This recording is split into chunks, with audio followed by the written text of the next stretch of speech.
দেখো আজকে আমরা শিখব কোষে দেখি 1.5 ক্লাস 6-এর।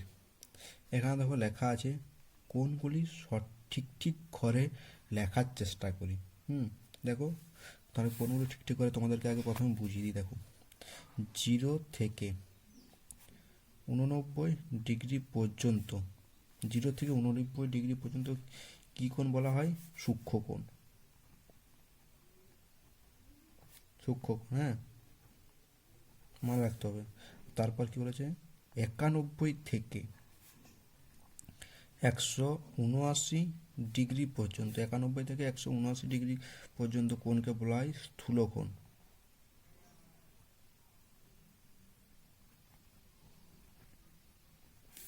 এবং 90 ডিগ্রি কোণকে বলা হয় সমকোণ। 90 ডিগ্রি কোণকে বলা হয় সমকোণ। 180 ডিগ্রি কোণকে বলা হয় সরল কোণ।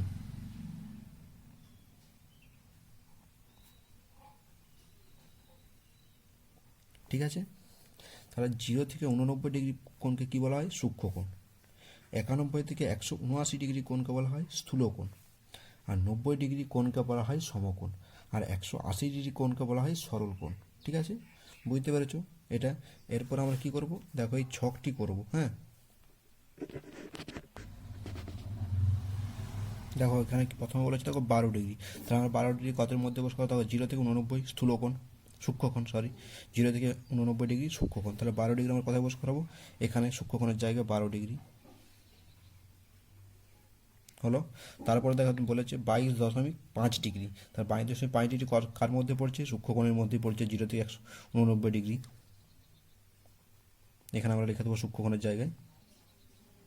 তারপরে দেখো বলেছে 180 ডিগ্রি, তাহলে 180 ডিগ্রি আমাদের কোথায়? 180 ডিগ্রি কী বলেছে? সরল কোণ। তাহলে 180 ডিগ্রি কোথায় লিখবো আমরা? সরল কোণের জায়গায় 180 ডিগ্রি হয়ে গেল। এরপরে দেখো বলেছে 179 ডিগ্রি, তাহলে 179 ডিগ্রি কোথায় করেছি? দেখো 91 থেকে 179 ডিগ্রি স্থূলকোণ। তাহলে স্থূলকোণের জায়গায় আমরা 179 ডিগ্রি লিখব। 179 ডিগ্রি হয়ে গেল। এরপরে কী বলেছে দেখো 100 ডিগ্রি, তা 100 ডিগ্রি কোথায় আছে? দেখো 91 থেকে 179-র মধ্যে স্থূলকোণে। তাহলে 100 ডিগ্রি কোথায় লিখবো? স্থূলকোণেতে। এরপরে বলেছে দেখো 39 ডিগ্রি, 39 ডিগ্রি কোথায় আছে? 0 থেকে 89-এর মধ্যে সূক্ষ্মকোণে। তার সূক্ষ্মকোণে 39 ডিগ্রি।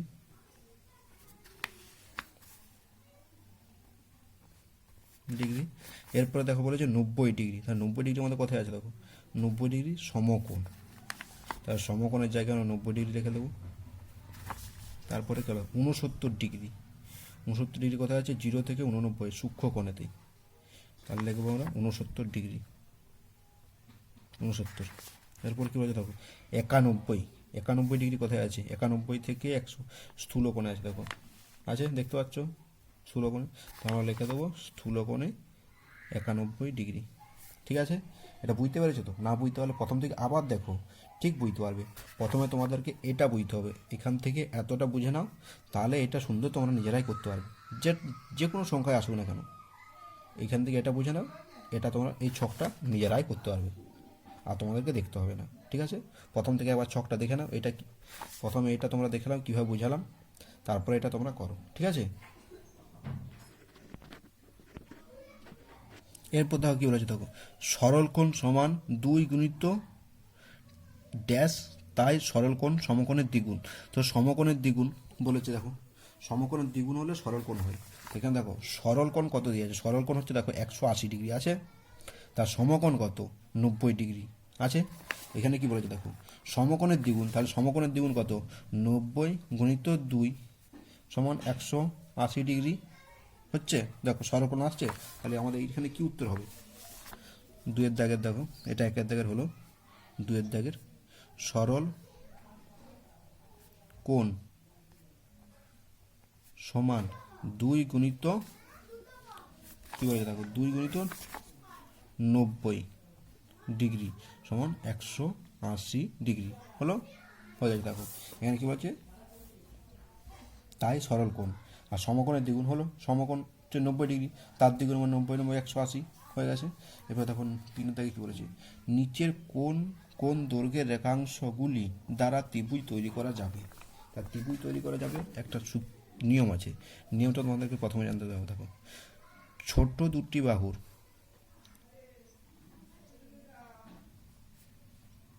ত্রিভুজ, ছোট দুটি বাহুর যোগফল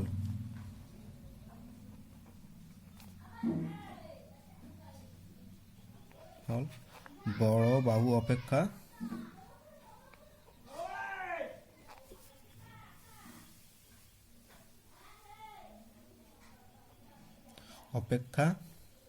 দেখো, ছোট দুটি বাহুর যোগফল বড় বাহু অপেক্ষা ছোট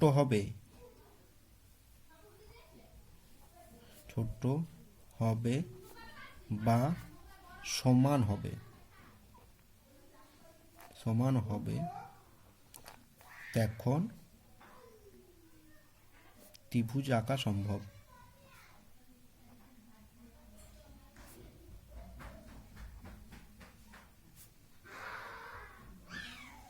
ঠিক আছে, দেখো এখানে তোমাদের উদাহরণ দিয়ে বোঝাচ্ছি। দেখো এখানে কত দিয়ে 2 3 5 4, দেখো 2 যুক্ত 3 সমান 5, কী হচ্ছে এই বাহুটা দেখো বড় হচ্ছে, তারপরে কত হচ্ছে 4, তার 4 গেটার দিন হয়ে গেল, তার 5টা হচ্ছে বড় আর 4টা ছোটো, তাহলে ত্রিভুজ আঁকা সম্ভব নয়।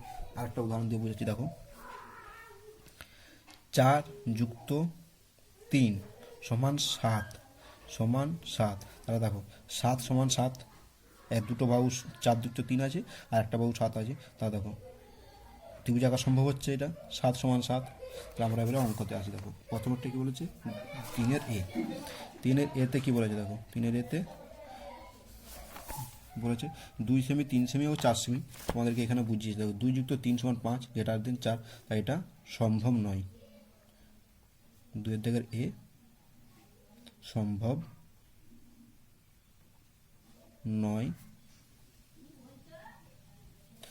নয়। এবারে বিয়েরটা কী বলেছে, দেখো 4 যুক্ত 3 7, তাহলে কী করবো, এটাও দেখো বুঝে 4 যুক্ত 3 সমান 7, তার ত্রিভুজ আঁকা সম্ভব।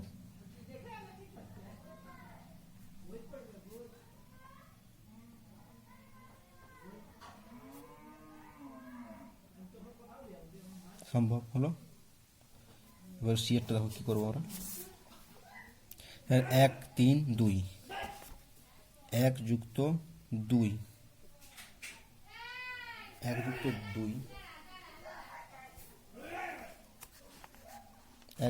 হলো, দেখো 1 যুক্ত 2 সমান 3 দেওয়া আছে। দেখো 1 যুক্ত 2 ছোটো বাহু দুটো যোগফল বলেছি সমান 3 আসছে, তাহলে এটা ত্রিভুজ আঁকা সম্ভব।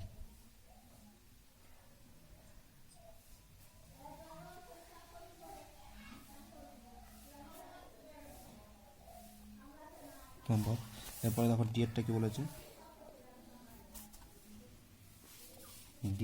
দেখো যে 3টে যে কোনো বাহু তুমি বস করা দিয়ে, দেখো আমি 3টি বাহু বস করাচ্ছি। 5 যুক্ত 2, একটাতে 5 বস করছি, একটা 2 সমান কত হচ্ছে 7, আর এখানে আমি সমান নিয়ে এখানে দিয়ে হচ্ছে ধরো 8 ধরেছি, তাহলে লেস দেন 8 আসছে। দেখো এই বাহুটা বড় হচ্ছে, এই বাহুটা ছোটো, দুটো বাহু যোগফল, তাই এটাও সম্ভব। এখানে গ্রেটার দেন ছিল বলে এটা সম্ভব নয়, এটা লেস দেন। 8 বাহুটা বড়, হ্যাঁ এখানে ধরো আমি 5 বস করলাম, এখানে 2 আর এখানে 8, তাহলে 5 যুক্ত 2 আর লেস দেন 8, তাই 7টা ছোটো 4টা বড় হচ্ছে, কী করবো ত্রিভুজ আঁকা সম্ভব।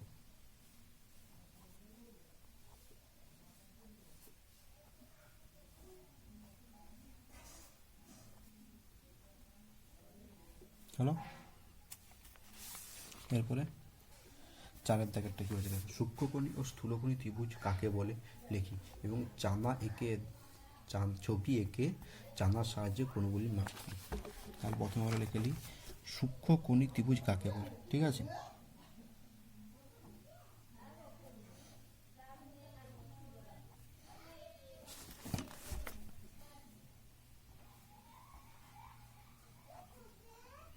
কী লিখবো আমরা, দেখো যে ত্রিভুজের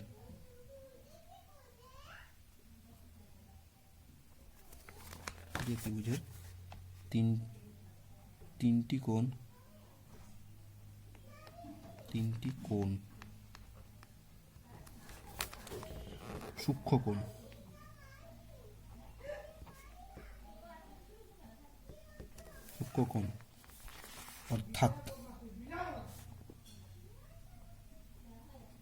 অর্থাৎ কি 90 ডিগ্রি থেকে কম তাকে সূক্ষ্মকোণের ত্রিভুজ বলে।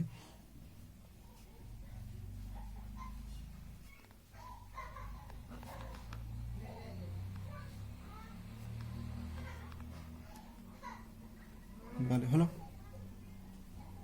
আর একটা হচ্ছে দেখো স্থূলকোণী,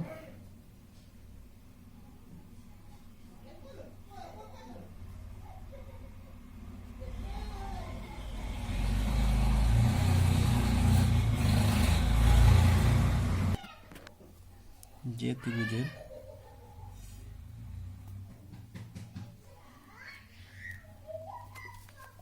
একটি কোণের মান স্থূলকোণ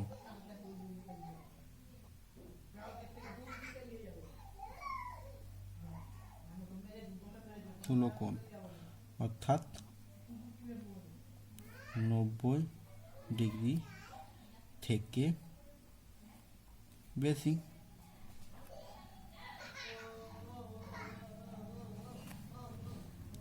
এবং 180 ডিগ্রি থেকে কম।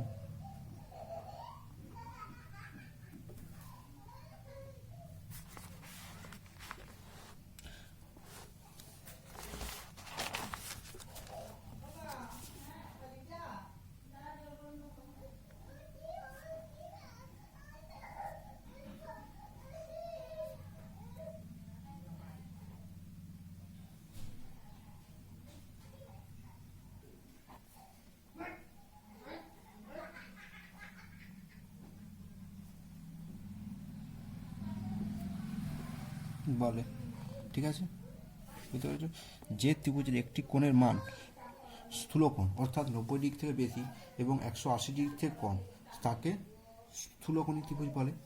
ঠিক আছে, দেখো এবার সূক্ষ্মকোণী আমরা এখানে বুঝিয়েছিলাম, দেখো বুঝতে পারছো, 90 ডিগ্রি থেকে কম, আর সূক্ষ্মকোণী 90 ডিগ্রি থেকে কম, আর স্থূলকোণী 90 ডিগ্রি থেকে বেশি। এখানে দেখো বুঝিয়েছি, এটা বুঝতে পারলে তোমাদের নিজেরা সংখ্যা লিখতে পারবে। এবার ত্রিভুজ দেখো সূক্ষ্মকোণী ত্রিভুজ কী বলেছে, তিনটে কোণই হচ্ছে 90 ডিগ্রি থেকে কম, তার তিনটে কোণই 90 ডিগ্রি থেকে কম। আর এরকম একটা ত্রিভুজ এঁকে দিলাম, দেখো হয়েছে। দেখো তিনটে কোণই এগুলো দেখো 30, এটা হচ্ছে 30 ডিগ্রি, এটা 30 ডিগ্রি, না সরি এটা 30 ডিগ্রি, এটা 30 ডিগ্রি, আর এটা হচ্ছে 60 ডিগ্রি। হ্যাঁ, স্থূলকোণী দেখো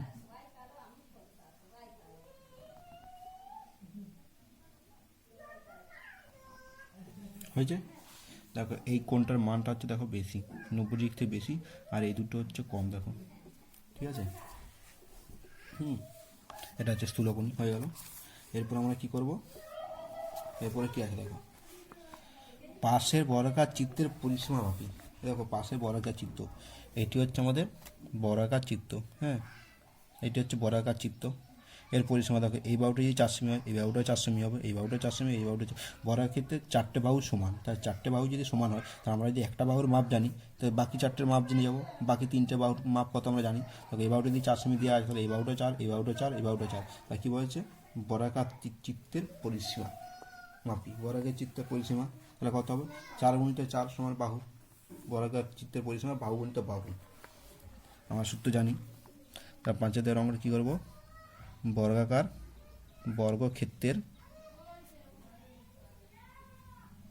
ক্ষেত্রের পরিসীমা সমান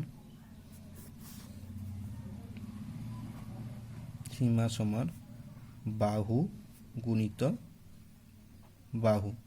তা আমরা বাহুর একটা বাহুর মাপ দেওয়া আছে, 4 গুণিত 4 সমান 16 সেমি।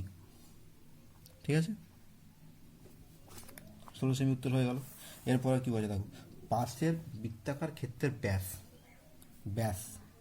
দেখো এই বাহুটা সমান যদি হয়, এই বাহুটা সমান, হ্যাঁ দেখো এর বড় বর্গক্ষেত্রের মধ্যেই দেখো বৃত্তটা আছে, দেখো এইখানে ঠিক আছে, এখানে ঠিক আছে, এখানে দেখো চারদিকে ঠিক আছে, তাহলে এই 4 সেমি যদি এর বাহু হয় তাহলে ব্যাসটা কী হবে, পুরোটাই তো ব্যাস আমাদের ধরি না।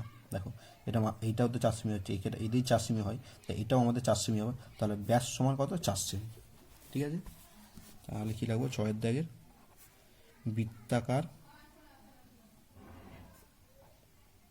বৃত্তাকার ক্ষেত্রের ব্যাস সমান 4 সেমি। 4 সেমি হয়ে গেল। এবারে কী হয় দেখো, ব্যাসার্ধ, ব্যাসার্ধ জানি ব্যাসের অর্ধেক, ব্যাসার্ধ এখানে ব্যাস যদি 4 সেমি হয়, ব্যাসার্ধ হবে ব্যাসের অর্ধেক, ব্যাসের অর্ধেক, তা 4/2 সমান 2 সেমি। তাহলে আমরা এই ঘরটা গেলে কত লিখবো, এই ঘরটা লিখবো 4, এখানে লিখবো ভাজিত, এখানে লিখবো 2 সমান 2 সেমি। উত্তর হয়ে গেল। তোমরা যদি এই অঙ্কগুলো বুঝতে না পারো, প্রথম থেকে আবার শেষ পর্যন্ত আরেকবার দেখে নাও, দেখলেই দেখো সব অঙ্কগুলো তোমরা নিজেরাই বুঝতে পারবে। আর পরে তোমাদেরকে ভিডিওটি আর দেখারও দরকার নেই, আর কোনো মাস্টারের কাছেও জিজ্ঞেস করার দরকার নয়, নিজেরাই করতে পারবে। ভিডিও যদি ভালো লাগে লাইক সাবস্ক্রাইব করে রাখো, আর তোমার বন্ধুদেরকেও শেয়ার করে দাও, যদি ভালো লাগে তাদেরও সুবিধা হবে।